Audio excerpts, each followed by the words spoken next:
Hey there, fellow Tarnish. Welcome back to the playthrough of Elden Ring with Justin Graymer, the Bear in the Blue Hills. And this playthrough, he's a dual staff of loss wielder, casting only night sorceries. That's the restriction. And he's sort of a stealth mage, if you will. Quickly, we can just look at his stats. It is New Game Plus, so all that's going to change are generally vigor and mind. Going to get a bit more vigor, I think. Um, we'll see. We'll see how it goes. It takes a lot longer to level up in New Game Plus, I'm finding. As equipment, there's the dual states of loss. That's really all that's important. The armor is whatever I want it to be, and still maintaining medium load. But this armor feels like it's more of a stealth type armor. And I didn't find. Well, there's a Black Knife Gauntlets. Yeah. So hopefully that looks better. And now it's all Black Knife armor. That felt like more of a stealthy player than these are the talismans for now. And those may change later. I think I might replace this one with the Arrow's Reach talisman, which I think increases Night Comet's range. So give that a try. Anyway, that's that. Let's see. Oh yeah, my gauntlets look a lot better.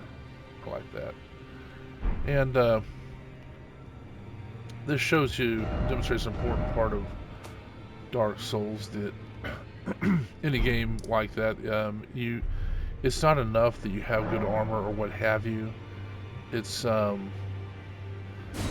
you look good doing it? You know, that's the idea. You gotta have some swag. You gotta have the drip. You know, and they do a great job. They spend a lot of time on the armor models, so uh, you know, there's there's enough for everybody to be happy with. I want to see how close this is when I mark it. Okay, and so we're gonna leave right from here. We're gonna work on something down here. There's a troll down here that I'm gonna attempt to avoid.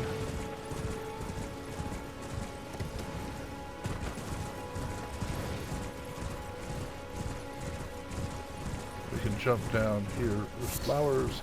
We can jump down here onto the ledge. Where is it? Oh, I gotta go down. I gotta go down these little steps. Now here's what's interesting. It doesn't show a merchant there, so let's. I guess I'll have to rediscover the merchant as well.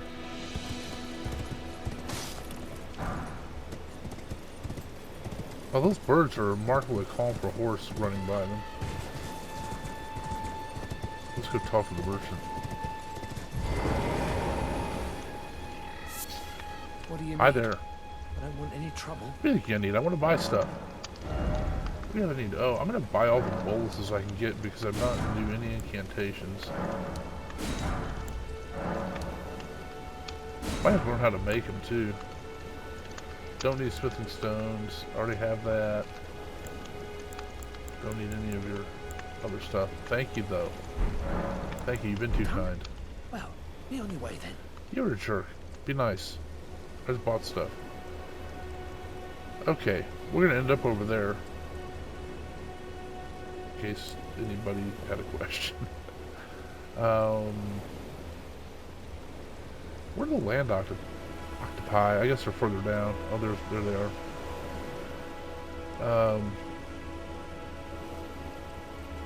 I'm gonna come back to the cave. I'm gonna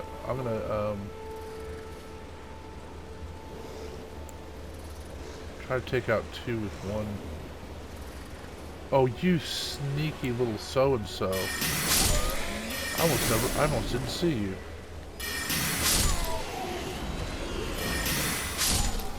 I just about fell for that ambush. These guys frolicking around the rock attract my attention. Meanwhile, this guy back here ganks me from behind, ruining my day and doing unspeakable things to my ankle. You know what? I'm gonna try a different technique on this one. I'm just curious. I don't think the Staves of Loss actually buff Night Maiden's Mist.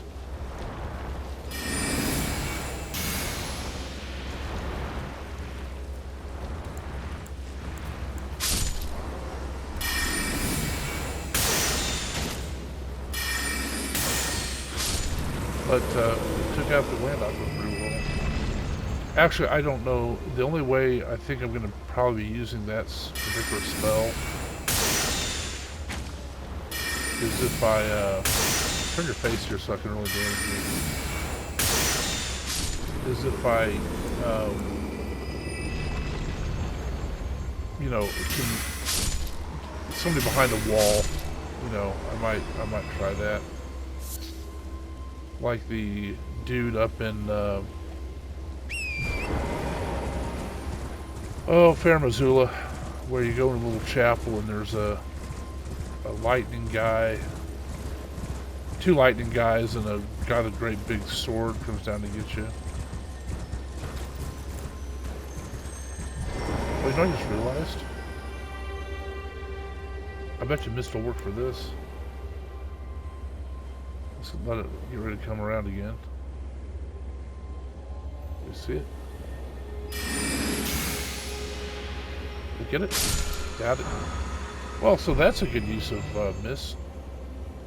Alright. There we go. Hey, bird. Wrong place, wrong time. All I can say. Nothing personal. Although it probably feels pretty personal. I want to see if I can backstab this guy. With my sneakiness. My armor. Alright, you know. Oh, your head's getting hot. Alright. I'll let you get warm by the fire. Strip of white flesh. I made a question right now why he had a body there by his fire. Kind of weird. Okay.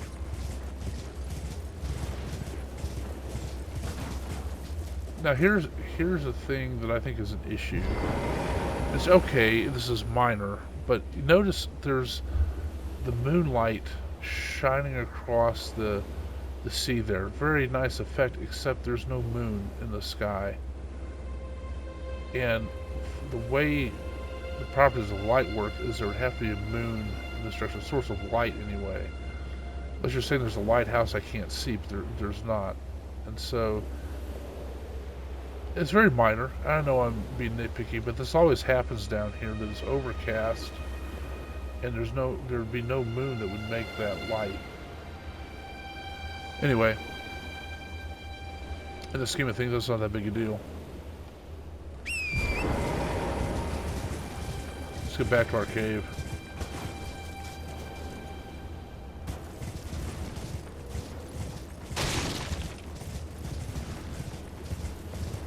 I'll probably have time to finish the cave this episode. So as you guys probably have noticed, I try to keep my episodes between about 15 and 30 minutes.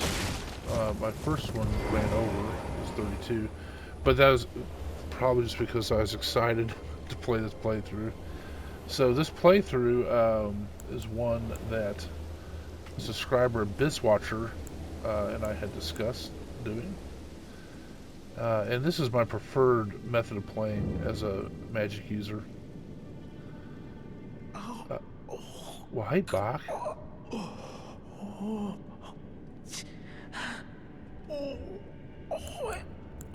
It hurts. Where does it hurt? I don't know why I turned off my lantern. Can you point to where it hurts?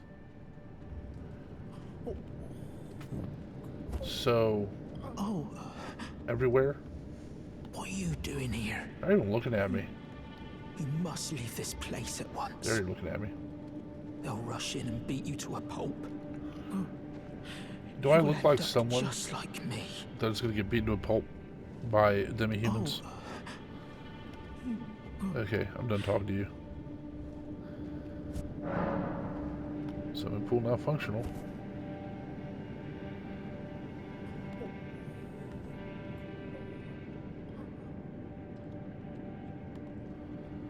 So poor Bach came back to get his stuff, and they beat him up again. They're a bunch of jerks. Hey, this stealth thing's pretty awesome. Can I reach from here? Nope. What about an ambush shard? They gotta be wondering what is happening. People are dying. What's going on?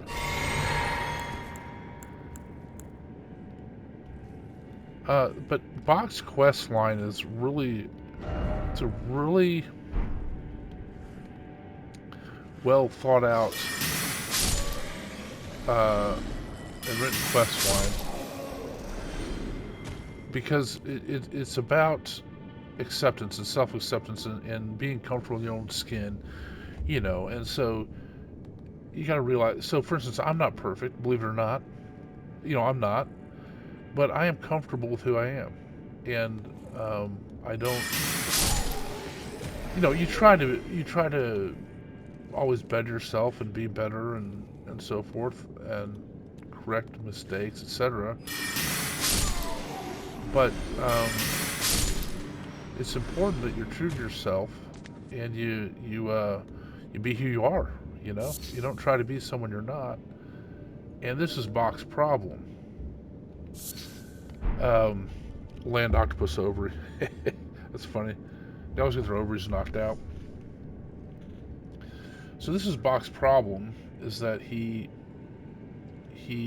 has a very low self-image, and just does not think highly of himself. I'm trying to ambush these guys. Not working. Not really.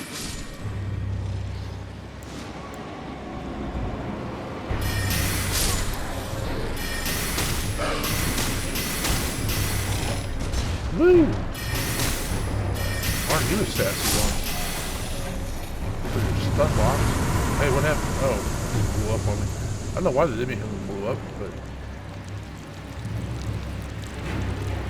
guess maybe they ate too much cabbage.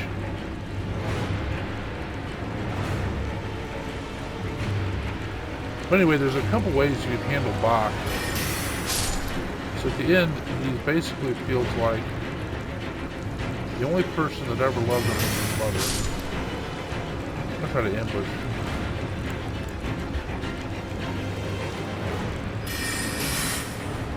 Not gonna work. Fun. But he always felt like the... Oh my gosh, that just shredded him. Took through my mist.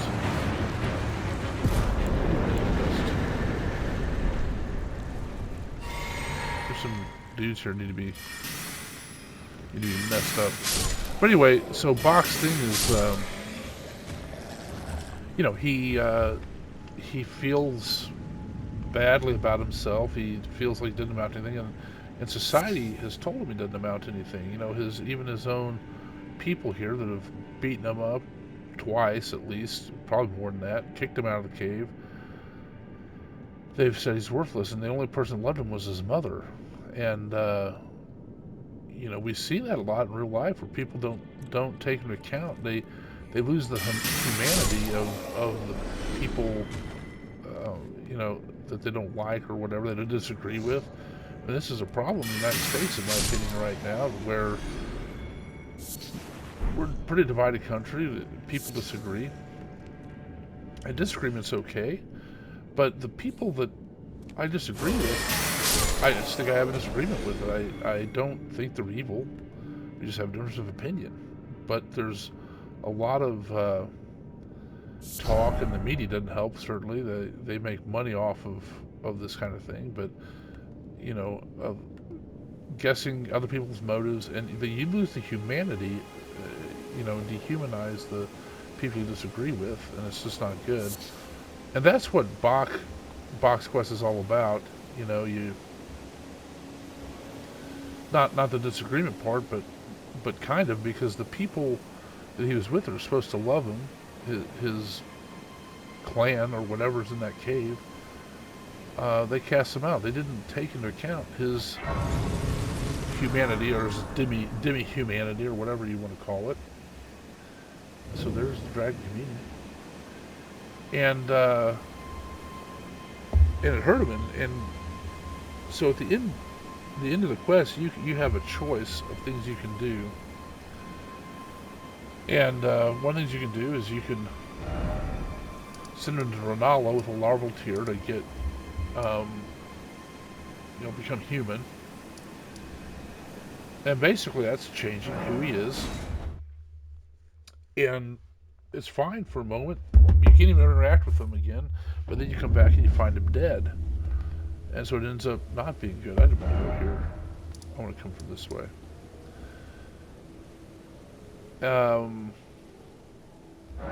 Or you can tell him he's beautiful, like you're fine the way you are. If you're around people that treat you poorly because of who you are, then if you're not doing something evil or something like that, you always try to better yourself. But if people are not liking you for your unchangeable aspects of your life, you need to find different people.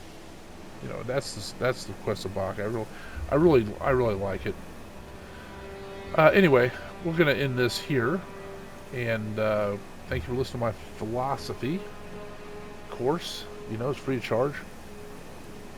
Anyway, I enjoyed discussions like that. And speaking of that, commenting, I appreciate comments, and I'll read them all. I like engaging with everybody. And like and subscribe if you would, that helps. And I appreciate you watching. And as long as you keep watching them, I'll keep making them. Thanks.